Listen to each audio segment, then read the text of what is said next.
नमस्कार, निशानेबाज में आप सभी का स्वागत है। मैं हूं आपके साथ सिमरन मिश्रा। छत्तीसगढ़ की ग्रामीण स्वास्थ्य सेवाओं के ऋण माने जाने वाले मितानिन कार्यकर्ताएं एक बार फिर सड़कों पर उतर आई हैं। हजारों की संख्या में ये महिलाएं नया रायपुर के तूता धरना स्थल पर जुटी और सरकार के खिलाफ अपनी 3 प्रमुख मांगों को लेकर मोर्चा खोल दिया। यह सिर्फ उनके अधिकारों की लड़ाई नहीं बल्कि ग्रामीण क्षेत्रों में स्वास्थ्य सेवाओं के भविष्य और महिला सशक्तिकरण से जुड़ा एक अहम मुद्दा भी है। स्वास्थ्य मितानिन संघ की पदाधिकारियों का आरोप है कि 2023 के विधानसभा चुनाव में सत्ता में आई सरकार ने अपने घोषणा पत्र में मितानिन प्रशिक्षकों, हेल्प डेस्क फैसिलिटेटर और ब्लॉक कोऑर्डिनेटरों को राष्ट्रीय स्वास्थ्य मिशन NHM के अंतर्गत लाने का वादा किया था, लेकिन इस वादे के ठीक उलट कार्यक्रम के संचालन की जिम्मेदारी एक दिल्ली की NGO को सौंप दी गई, जिससे प्रदेश भर की मितानिनें खुद को ठगा हुआ महसूस कर रही हैं। यह मामला सिर्फ वादे से मुकरने का नहीं, संघ का एक और गंभीर आरोप है कि पिछले 13 महीनों से वेतन मानदेय का भुगतान समय पर नहीं हो रहा है। 3-4 महीने के लंबे अंतराल पर भुगतान होने से मितानिनों की आर्थिक स्थिति बेहद खराब हो गई है। याद कीजिए, इसी मुद्दे को लेकर पिछले 13 दिसंबर 2024 से भी मितानिनों ने अनिश्चितकालीन हड़ताल की थी। तब शासन ने सकारात्मक विचार का आश्वासन दिया था, लेकिन मितानिनों का कहना है कि अब तक कोई ठोस कदम नहीं उठाया गया है। इसी कारण अब संघ ने दोबारा बड़ा कदम उठाते हुए 7 अगस्त 2025 से अनिश्चितकालीन काम बंद और कलम बंद आंदोलन का ऐलान किया है। संघ का कहना है कि जब तक सरकार उनकी मांगों को पूरा नहीं करती तब तक यह आंदोलन जारी रहेगा।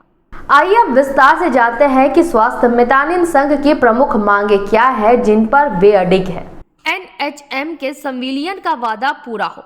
चुनावी घोषणा पत्र 2023 में किया गया वादा कि मितानिन कार्यक्रम में कार्यरत मितानिन प्रशिक्षक, हेल्प डेस्क फैसिलिटेटर को राष्ट्रीय स्वास्थ्य मिशन NHM अंतर्गत संविलियन किया जाए, उसे पूरा किया जाए। ये सरकारी तंत्र का हिस्सा बनना चाहती है, ना कि NGO के अधीन काम करना। मानदेय में 50% की वृद्धि। संघ की दूसरी प्रमुख मांग है कि मितानिन प्रशिक्षण, हेल्प डेस्क फैसिलिटेटर और ब्लॉक कोऑर्डिनेटर के वेतन क्षतिपूर्ति में 50% की वृद्धि की जाए, जैसा कि चुनावी घोषणा पत्र में वादा किया गया था। यह उनकी वर्षों की सेवा और बढ़ती महंगाई को देखते हुए एक जायज मांग है। ठेका प्रथा बंद हो, NGO के अधीन काम नहीं। संघ ने स्पष्ट किया है कि अब मितानिन कार्यकर्ता किसी भी NGO के अधीन काम नहीं करेंगी। उनकी मांग है कि सरकार ठेका प्रथा बंद करे और उन्हें सीधे सरकारी नियंत्रण में लाया जाए, जिससे उनके काम को उचित सम्मान और स्थायित्व मिल सके। अब सवाल उठता है कि इस पूरे मामले पर प्रशासन और शासन का क्या रुख है।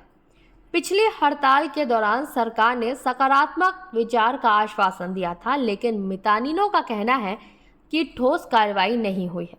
हालांकि ये भी सच है कि चुनावी वादों को पूरा करने में कई बार समय लगता है और सरकारी प्रक्रिया में भी देरी होती है। प्रशासन के स्तर पर अधिकारी अक्सर बजट आवंटन और नीतिगत निर्णयों में देरी का हवाला देते हैं। सरकार का पक्ष ये हो सकता है कि वे इस दिशा में विचार कर रहे हैं, या कुछ तकनीकी और वित्तीय बाधाएं हैं जिनके कारण वादे पूरे होने में समय लग रहा है। ये भी संभव है कि सरकार जल्द ही इस मुद्दे पर मितानिन संघ से बातचीत का रास्ता खोले। यह आंदोलन केवल मितानिनों के वेतन और संविलियन तक सीमित नहीं है। मितानिन कार्यकर्ताएं ग्रामीण क्षेत्रों में स्वास्थ्य सेवाओं की पहली पंक्ति होती है। गर्भावस्था से लेकर बच्चों के टीकाकरण तक, स्वास्थ्य जागरूकता से लेकर प्राथमिक उपचार तक, ये महिलाएं हर कदम पर ग्रामीणों के साथ खड़ी रहती हैं। उनका कहना है कि आंदोलन ग्रामीण क्षेत्रों में बेहतर स्वास्थ्य सेवाएं सुनिश्चित करने और महिला सशक्तिकरण को बढ़ावा देने के लिए भी है। एक मितानिन कार्यकर्ता ने कहा कि हम अपने अधिकारों के लिए सड़क पर उतरी हैं। हमें स्थायित्व, सम्मान और समय पर वेतन चाहिए। अगर सरकार वादे नहीं निभाएगी तो आंदोलन और तेज होगा। सरकार से हमारी 2 मांग है। जो पहला मांग, मितानिन को कार्यक्रम के लोगों को जो मिलता है, जितनी राशि बनती है उसके अतिरिक्त 50% राशि सरकार घोषणा की थी। 2023 में चुनाव घोषणा है ना। और दूसरी मांग थी पूरे कार्यक्रम के लोगों के एनएचएम में सबलियन करने के लिए, और फिर सरकार सबलियन न करके पूरा दूसरा एनजीओ, पुराना एनजीओ को हटाया और नए एनजीओ लाके ठेका प्रथा में फिर हम लोगों को काम करने के लिए मजबूर कर रहा है। तो हम लोगों की यही मांग है कि हम ठेका प्रथा में काम नहीं करेंगे, हम एनएचएम के साथ सबलियन होके काम करेंगे। बस मेरी यही दो मांग है। हमसे ऐसा अभी कुछ नहीं कहा जा रहा है। हमको ये बोल रहे हैं जैसे तुम लोग का एमटी है, डीआरपी है, एमटी डीआरपी बीसी जो भी है उनका सपोर्ट मत करिए, उनके साथ मत रहिए, जो भी है जैसे भी है हम लोग के साथ रहिए करके। लेकिन हम लोग अपने एमटी और अपने डीआरपी को नहीं छोड़ सकते, उन्हीं साथ मिल के हमको काम करना है और आगे भी करते रहेंगे। और हमको कोई उसमें नहीं जाना है। हम लोग को ना जो भी संस्था में दिया जा रहा है उसमें नहीं जाना है। हमको सिविलियन करना है, बोले हैं तो करें, या तो फिर हम लोग अनिश्चितकालीन हड़ताल में बैठेंगे। जितना हम लोग अपने हक के लिए लड़ेंगे ही और लड़ते रहेंगे आगे भी, जब तक सरकार मान न जाए, सरकार झुक न जाए। क्योंकि बहुत हो गया हम लोग को इंतज़ार करते, अल्टीमेटम देते देते लेते लेते हम लोग थक गए हैं। उन लोग देते देते ना नहीं थके हैं। तो हम ये चाहते हैं कि सरकार को भी ये पता चले कि ऐसा क्यों हो रहा है।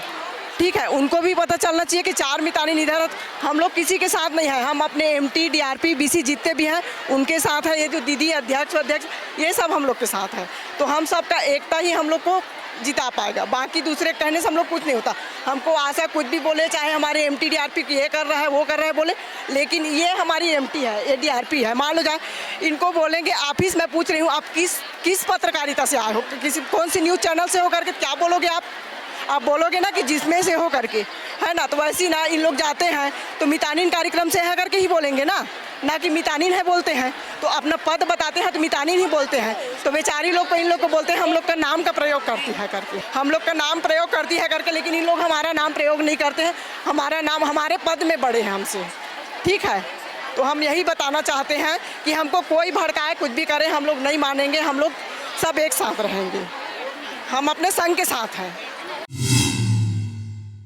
अब देखना होगा कि आने वाले दिनों में छत्तीसगढ़ शासन मितानिन के इन मांगों को लेकर क्या रुख अपनाता है। क्या सरकार उनसे बातचीत करेगी या कोई नया समाधान निकलेगा, या यह आंदोलन एक बड़ा रूप लेगा। यह देखना दिलचस्प होगा कि क्या सरकार इन ग्रामीण स्वास्थ्य योद्धाओं की मांग पर ध्यान देती है और अपने चुनावी वादों को पूरा करती है।